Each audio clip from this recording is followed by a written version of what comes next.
नमस्कार। VOD TV में आप सबका स्वागत है। तारीख थी 8 दिसंबर 1930। पश्चिम बंगाल के कोलकाता में द राइटर्स बिल्डिंग में रोज़मर्रा की सामान्य गतिविधियां चल रही थी। उस समय कोलकाता ब्रिटिश राज की राजधानी हुआ करती थी और यह बिल्डिंग उनका मुख्य प्रशासनिक केंद्र। सभी ब्रिटिश अधिकारी, बंगाली सज्जन पुरुष व क्लर्क नियमित रूप से अपना काम कर रहे थे। लेकिन तभी उस खामोशी को भंग करते हुए 3 ऐसे आदमी आए जिनके मचाए हुए शोर की गूंज सदियों तक गूंजेगी। ये 3 आदमी थे विनय, बादल और दिनेश चंद्र गुप्ता, जिन्होंने क्रांतिकारी गतिविधियों से प्रभावित होकर अंग्रेजों के जुल्मों के खिलाफ अभियान को अपने हाथों में लेने का फैसला किया।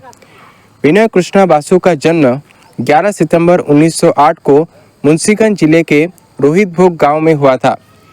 मैट्रिक परीक्षा उत्तीर्ण करने के बाद उन्होंने सर सलीमुल्लाह मेडिकल कॉलेज में दाखिला लिया। ढाका स्थित क्रांतिकारी हेमचंद्र घोष से प्रभावित होकर विनय क्रांतिकारी जुगांतर पार्टी से जुड़े एक गुप्त संगठन मुक्ति संघ में शामिल हो गए।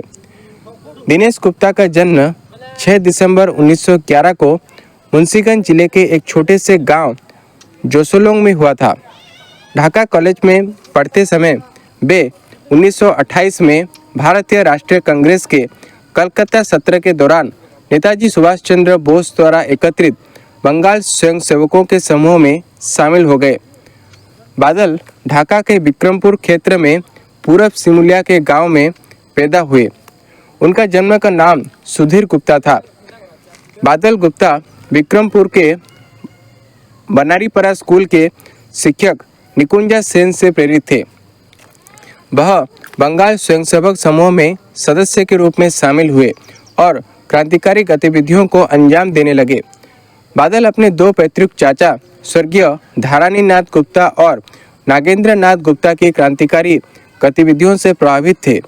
दोनों अलीपुर बम मामले में शामिल थे और ऋषि अरविंदो घोष के साथ पकड़े गए थे। सुभाष चंद्र बोस द्वारा आयोजित बंगाल स्वयंसेवक समूह भारतीय राष्ट्रीय कांग्रेस के 1928 के कोलकाता सत्र के दौरान पहचान में आए। मेजर सत्य गुप्ता की अगुवाई में इस समूह ने कांग्रेस के कोलकाता सत्र समाप्त होने के बाद भी अपनी गतिविधियों को जारी रखा। इस प्रकार बंगाल स्वयंसेवकों ने कुख्यात ब्रिटिश अधिकारियों को समाप्त करने का अभियान शुरू किया। गुप्ता ने मिदनापुर में स्थानीय क्रांतिकारियों को बंदूक चलने का प्रशिक्षण दिया। वे अपने क्रांतिकारी कारनामों के लिए जाने जाते थे। साल 1930 में शुरू हुए ऑपरेशन फ्रीडम के तहत विभिन्न बंगाली जेलों में पुलिस दमन के खिलाफ विरोध शुरू हो गया था। अगस्त 1930 में इस समूह ने पुलिस महानिरीक्षक लोमन को मारने की योजना बनाई। अंततः विनय ने उन्हें ढाका के मेडिकल स्कूल अस्पताल में गोली मार दी, जिसके बाद वे भागकर कोलकाता आ गए। तीनों कॉमरेड विनय, बादल व दिनेश ने ब्रिटिश राज के आधिकारिक मंडल के दिल में अपना डर कायम करने के लिए NS सिम्पसन और अन्य अंग्रेज अधिकारियों को मारने का फैसला किया। यह हमला कोलकाता के बीचों बीच स्थित सचिवालय द राइटर्स बिल्डिंग में होने वाला था। दिलचस्प बात यह है कि 1777 में थॉमस लियोन द्वारा डिजाइन की गई यह बिल्डिंग अभी भी पश्चिम बंगाल की राज्य सरकार की सचिवालय बिल्डिंग के रूप में कार्य करती है। इसका निर्माण ईस्ट इंडिया कंपनी के जूनियर कर्मचारियों के लिए किया गया था। दिसंबर का वह शांत दिन तबाही के मंजर में बदल गया। यूरोपियन पोशाक पहने 3 युवा अचानक आए और रिवॉल्वर से गोली बरसाना शुरू कर दिया। वे कलकत्ता जेल के IG कर्नल NS सिम्पसन के पीछे थे। यह अंग्रेज अफसर राजनीतिक कैदियों के क्रूर उत्पीड़न के लिए जाना जाता था। जल्द ही ब्रिटिश पुलिस ने उन्हें घेर लिया। फिर इन 3 युवा क्रांतिकारियों और पुलिस के बीच गोलीबारी शुरू हो गई, जिसके दौरान टबिनाइम, पेंटिस और नेल्सन जैसे ब्रिटिश अधिकारियों को गंभीर चोटें आई। यद्यपि अंग्रेज इन तीनों को पकड़ने में कामयाब रहे, फिर भी इन्होंने आत्मसमर्पण करने से इनकार कर दिया। बादल गुप्ता ने तुरंत पोटेशियम साइनाइड निगल लिया, जबकि विनय और दिनेश ने खुद को अपनी ही बंदूक से गोली मार दी। विनों ने 13 दिसंबर 1930 को अस्पताल में अपनी आखिरी सांस ली। इन 3 बहादुरों में से केवल दिनेश बच गए।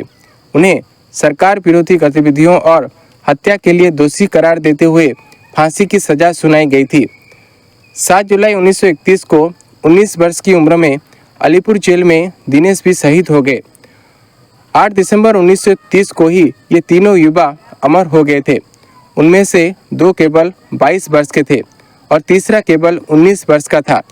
जैसे ही उन्होंने सिम्पसन को देखा, अपने हथियार निकालकर तुरंत गोली मार दी, जिससे सिम्पसन की मौके पर ही मौत हो गई थी। इन तीनों युवाओं के सम्मान में ही डलहौजी स्क्वायर का नाम बीबीडी बाग रखा गया था। अपने साहसिक कार्य से ये तीनों ब्रिटिश अधिकारियों के दिल में खौफ पैदा करने में कामयाब रहे। तो ये थी भारत के 3 वीर महान सपूतों की कहानी।